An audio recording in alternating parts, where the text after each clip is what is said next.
करते हैं, करने वाला शिव है। यहाँ आकर जात पात ऊंच नीच का सब भेद समाप्त हो जाता है। इसका एक ही अर्थ है कि हम सबका ईश्वर एक है। वही ईश्वर सर्वशक्तिमान है, वही शाश्वत है, वही हजारों हजारों साल से, लाखों लाखों साल से क्रम चला आ रहा है और यह निरंतर और निरंतर चलता ही रहेगा। जब 65-70 करोड़ लोग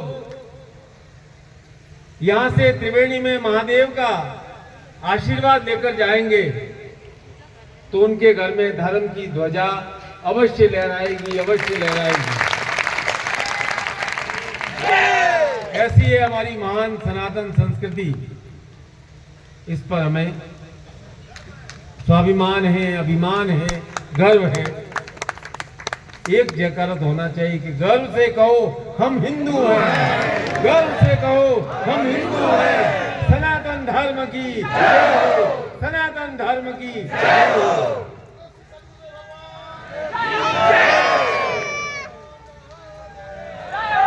और सनातन का मतलब कोई रूढ़िवाद नहीं है और हमारा यह सनातन धर्म कोई परंपरा लीक से बंधा संप्रदाय भी नहीं है। विशाल विराट व्यवस्था है जिसमें सबका स्वागत है। लेकिन यहाँ देखते कि किसी ने कैसे त्रिपुंड कर रखा है, किसी ने कैसे तिलक रखा है, कैसे हजारों प्रकार के तिलक हैं, हजारों संप्रदाय के।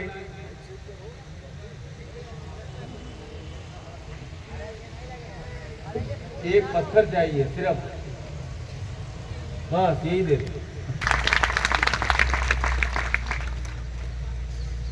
ऐसा है कि आपके लिए, हम सबके लिए सौभाग्य का पर्व है महाशिवरात्रि। कृष्ण पक्ष की त्रयोदशी चतुर्दशी का मिलन अमावस्या से एक दिन पहले शिव और पार्वती के, प्रकृति और पुरुष के मिलन की रात्रि। कल जैसे मैंने कहा था कि यह अवसर प्रेम का अवसर है, प्रणय का अवसर है और दिखावटी प्रेम नहीं है। रोज डे नहीं है कि आपने गुलाब भेज दिया और आपने लव का मैसेज भेज दिया। हमारे यहाँ तो जो संबंध होता है, जन्मांतरों का संबंध होता है, एक बार संबंध हो गया तो वह हमारे शिव और पार्वती का जन्म जन्म से संबंध चला आ रहा है। वैसी ही भावना रखते हमारा जिससे भी संबंध हो, जिससे भी संबंध हो, जन्म जन्मांतर का संबंध हो। ऐसा है कि शिव के बारे में, पार्वती के बारे में कथाएं आप सब जानते हो, पर यह प्रेम दिवस है। यह इस सकल संसार को यह बताने के लिए है कि हम विषमताओं के बीच में भी जीवन में रस को किस प्रकार बनाए रख सकते हैं। ऐसा है, कहते हैं कि अपोजिट अट्रैक्ट, चुंगम में होता है ना कि दो विपरीत ध्रुव होते हैं, अपने आप को एक दूसरे को आकर्षित करते हैं। शादी होती है, आप लोग क्या करते हैं? लड़के लड़की की जन्मपत्री मिलाते हैं, गुण मिलाते हो। 36 गुण होते हैं, आपके पंडित जी कह देते हैं कि 20 गुण तो कम से कम मिलने चाहिए। 20 गुण मिल गए और आप समझते हो ये संबंध ठीक है, कर देते हो। अब मुझे बताओ, आपके आदर्श तो शिव और शक्ति है। शिव और शक्ति का विवाह हुआ था तो कितने गुण मिले और क्या गुणों का मिलान था? गुण मिल रहे थे क्या? जन्मपत्री मिलाई थी क्या? है? रामचरितमानस में आता है कि भगवान शिव को सन्यासी रूप में दूल्हे में को देखा तो पार्वती की मां तो मूर्छित हो गई। क्योंकि नारद जी ने कहा कि पार्वती के लिए सबसे सर्वोत्तम रिश्ता है, तुम्हारी पुत्री शक्ति का अवतार है, इसके लिए सबसे उत्तम रिश्ता है शिव है। उसने कहा भाई नारद जी ने बताया है, अब आपकी तरह पहले की तरह, अब की तरह तो होता नहीं कि पहले दूल्हा दुल्हन एक दूसरे से देख ले। अब तो आप 4 महीने पहले, 10 महीने पहले देखते, फिर प्री वेडिंग शूटिंग भी आजकल कराते हैं। शादी के बाद की तो शूटिंग मैंने सुनी थी, अभी आया प्री वेडिंग शूटिंग। तो भाई वो मैना नारद को कहती है कि नारद कर में कहा बिगाड़ा, भवन मोर जिन बसत उजाड़ा, अस उपदेश उमा जिन्हीं दीना, बोरे बरही लागू तप कीना। करे नारद मैंने तेरा क्या बिगाड़ा था जिसने मेरा बसता हुआ घर उजाड़ दिया, और तूने ऐसे पार्वती को क्या उपदेश दिया कि जिसने उस बावले महादेव के लिए, सन्यासी शिव के लिए इतनी ज्यादा तपस्या की। आप में से कोई अपनी कन्या का विवाह जटाधारी शिव से कर सकता है? आप क्या देखते हो?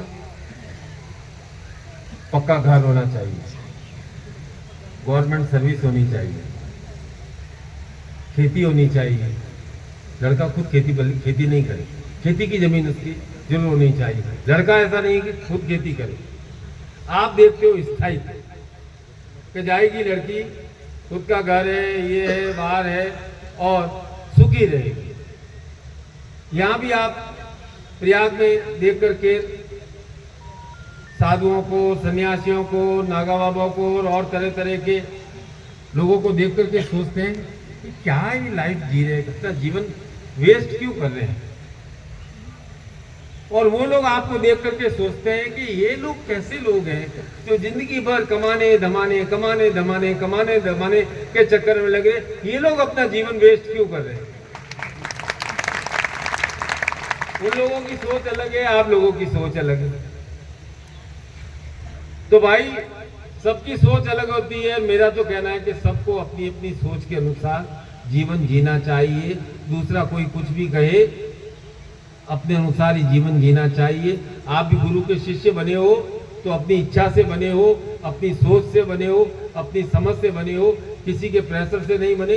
प्रेशर जरूर आएगा, क्या करेगा चेला बनकर, क्या करेगा चेला बनकर। अब शिव और हमारे पार्वती की बात तो विलक्षण है। उन्होंने बता दिया है कि जीवन में प्रेम होना चाहिए।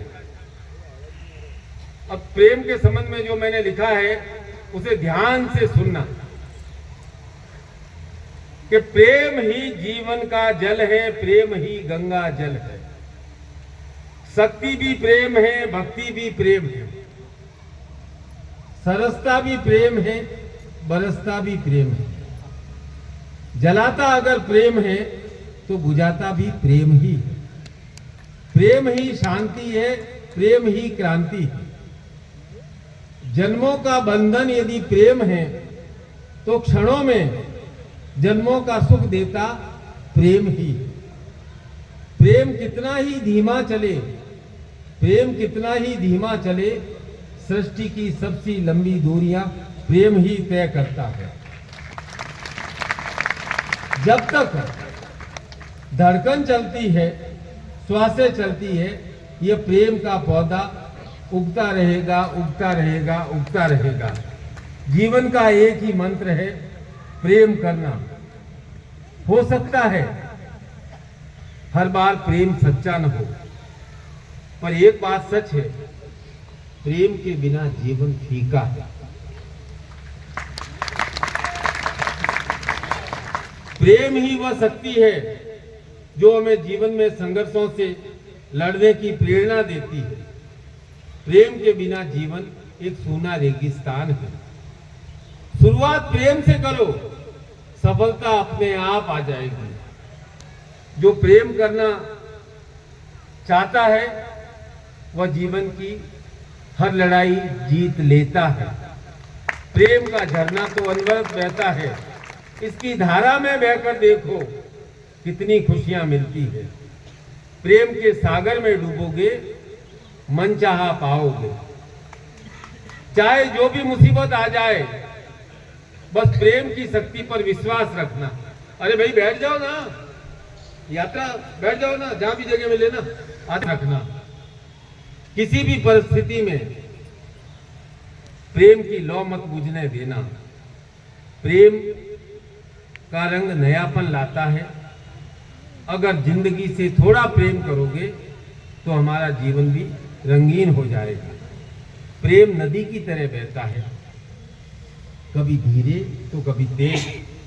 बस इसे बहने दो, इसे बहने दो, इसे रोको मत। यही शिव और शक्ति का प्रेम है, उसका ही हम आज महोत्सव संपन्न कर रहे हैं। संसार में भी प्रेम करो, ऐसा ही प्रेम करो, क्योंकि प्रेम से ही शक्ति प्राप्त होती है। प्रेम ही शिव है, प्रेम ही शक्ति है, और उस प्रेम रस का आज हम अभिषेक कर रहे हैं। तो लोगों ने मेरे से पूछा कि